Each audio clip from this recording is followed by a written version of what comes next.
Not to be left out of the pack, LG issued a mini version of the LG G2, hoping to bask in the race of the flagship's market recognition. Samsung started this trend, releasing the S3 and S4 mini versions, then HTC followed suit with the One Mini, and now LG wants in too. This is Daniel from Phone Arena presenting the LG G2 Mini. The phone keeps the general shape of the flagship as well as the signature keys on the back, but sports a 4.7-inch 540 by 960 pixels display, a basic Snapdragon 400 processor, and an 8-megapixel camera. That's a rather dramatic departure from the characteristics of the G2, so has LG managed to strike the right price-to-value balance with the G2 Mini, or is it just riding on the G2 name recognition? Let's find out. We mentioned a general resemblance of the shape and chassis design between the G2 and the G2 Mini, but at closer inspection the Munchkin looks less refined, it's thicker, the side bezels are wider, and the plastic feels of lower quality. The G2 Mini has one thing going for it, however, compared to the flagship sibling in its international version. The rear cover is removable, so you can easily swap the battery or add more storage via microSD slot. The phone is fairly comfortable to hold, aided by the coarse pattern on the back that prevents slippage. At this size though, the power lock key on the back and the volume rocker there feel somewhat oddly placed. Instead of being right under your index finger, the rear buttons are now somewhere under the first phalanx, so you have to bend the digit significantly and search for the lock key each time. Thankfully, the volume rocker is not flush with the surface like on the G2, but rather protruding slightly at the ends, like on the G Pro 2 for example, so it's easy to feel impressed without looking. The back keys feel tight and sturdy with a nice clicky feedback to them. At the bottom, the LG G2 Mini sports two elliptic openings covered with what looks like speaker grills, but in fact only one of them is a speaker and the other houses the single microphone. LG equipped the handset with an infrared beamer at the top, which can be used to control a TV or other home electronics via the company application.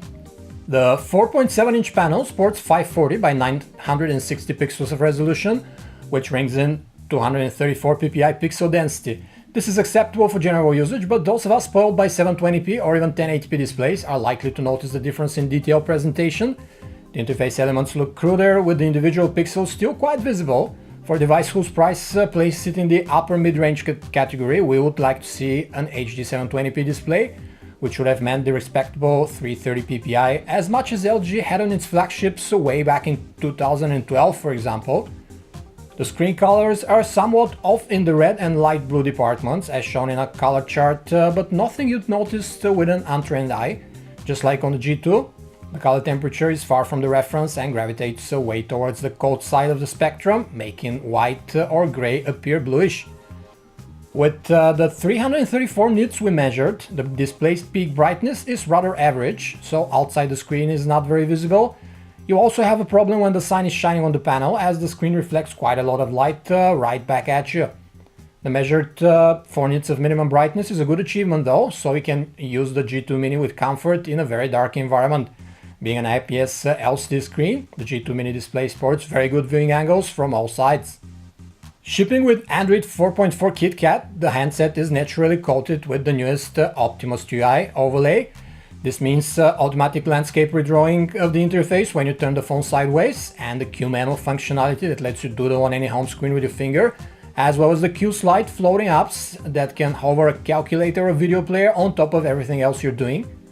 The G2 Mini offers a double tap to wake functionality, while you can lock the screen with 2 taps on an empty space on the home screen too. Moreover, LG's newfangled knock code is present here for the security oriented. It lets you create a unique combination of up to 8 taps in each quadrant of a frame drawn on the lock screen in order to give you access to the handset. A neat idea, but if you want to make it hard to guess, it becomes as time consuming as to enter a pin or gesture pattern. The knock code execution itself is pretty straightforward, and it didn't fail once on us, even if you don't tap right smack in the corners each time. You just have to hit the respective quadrant. We wish that the frame for the taps was placed a bit higher on the lock screen, as we wouldn't have to stretch our thumb all the way for reaching the lower 2 quadrants. A 1.2 GHz quad-core Snapdragon 400 is what powers our G2 Mini with an Adreno 305 graphics. That chipset sits a tad below the golden middle of mobile processors, so don't expect any performance wonders from the G2 Mini. The interface behavior is adequate without choppy movements or annoying lag, but it's not buttery smooth either. There's also a version of the phone with NVIDIA's Tegra 4i Grey chipset for LTE markets, which is to arrive later on. The phone sports 1GB of RAM and can keep quite a few apps in memory at the same time. The G2 Mini comes with 8GB of internal storage, of which only about 4 are user available, but you have a microSD card slot for memory expansion.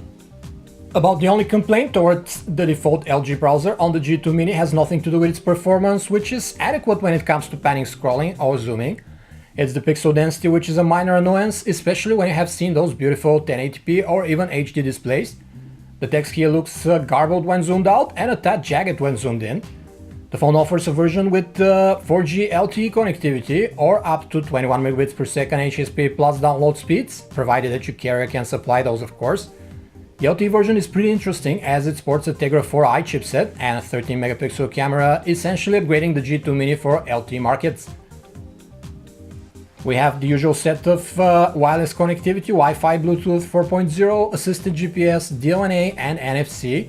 LG decided to include an infrared blaster at the top, which can be handily managed by the supplied Q-Remote app, which has a number of TV and set-top box brands and models preset in. You can tuck the Q-Remote handily in the status bar and even have it on the lock screen for quicker access to its commands.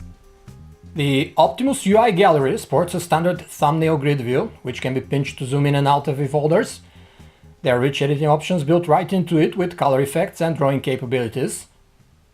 The music player can take you to a YouTube video of the current song with the touch of a button, but sports no equalizers in loudspeaker mode, just a few presets when you plug the supplied in-ear headphones. Even then, we couldn't hear much difference switching between the different equalizer presets, while the loudspeaker performed just average, producing a fairly strong but somewhat flat and distorted sound. The G2 Mini runs every major video format you throw at it, with the inclusion of MKV, DivX, XVD files, and up to 1080p resolutions at that. You can float the video playback in a windowed mode on top of anything else you're doing underneath too. The 8 megapixel camera unit on the back of the G2 Mini sports an LED flash next to it and is governed by the customary Optimus UI camera interface. The camera app lets you say things like whiskey or cheese to take a picture from afar. The app offers the typical set of options for LG phones like panorama, time catch, dynamic tone, which is HDR, and night scenes, plus a few color effects thrown in for a good measure. The phone takes about a second or two to focus and take a picture in adequate lighting, but the HDR mode takes 4 or 5 seconds to finish processing, during which you ought to hold the phone very still. You can use the volume rocker buttons as shutter keys, as usual with LG phones, but the placement on the back makes this function rather awkward to use. The G2 Mini produces photos with a tad more intense colors than what you see in reality, but still pleasant to look at. The pictures are somewhat underexposed, resulting in a slightly darker image than what your eyes see in front of the lens. The exposure situation naturally gets better when you shoot in HDR, which, however, as we mentioned, takes a while to process the photo, so it is not suitable for all scenarios. The level of detail is also lacking somewhat compared to some other 8 megapixel mobile shooters we've tested, and the photos are too soft around the edges. Indoors, the phone performs in a similar way, capturing slightly underexposing photos. Noise starts getting quite more visible when we shoot in lower light, and the pics are somewhat soft, lacking enough detail. The LED flash did an average job when illuminating the scene from our standard 5 feet distance, splashing the light in the center of the frame and obscuring the edges. The G2 Mini is capable of 1080p video recording with 30 frames per second, and outdoors it does what it says on the tin, without skipped framing or visible artifacts. Moving objects smudge a bit too much though, and the footage is overly soft and dark. So, has LG managed to make an appealing mid-range proposition with the G2 Mini? At the suggested $350 or euros price tag, we'd have to say no. What should be a scaled-down version of the excellent G2 turns out to be lacking on many important counts. Unfortunately, the visual resemblance to the flagship masks many weak spots, such as a chubby body, sketchy call quality, poor screen resolution, and an average camera performance. For this or even lower price, you can get many phones that are much better, such as Google's Nexus 5, the Alcatel One Touch Idaho X Plus, the Moto X, Moto G, even LG's own Optimus F7 is a good alternative. If you want the ultimate mini version, we'd suggest splurging $100 or so more for an Xperia Z1 Compact, which is among the best small Android warriors currently on the market, with most everything the big Z1 offers, but in a palm-friendly package. Overall, the G2 Mini seems to come with a bad timing, as it now has to compete not only against last year's mini versions of the brand name flagships, but probably with an S5 Mini or an HTC One M8 Mini, if those are in the cards of course. On top of that, Or maybe because of it, LG evidently didn't put much efforts in polishing the performance of the G2 Mini itself, so its potential sales will be essentially just riding on the coattails of the established G2 flagship.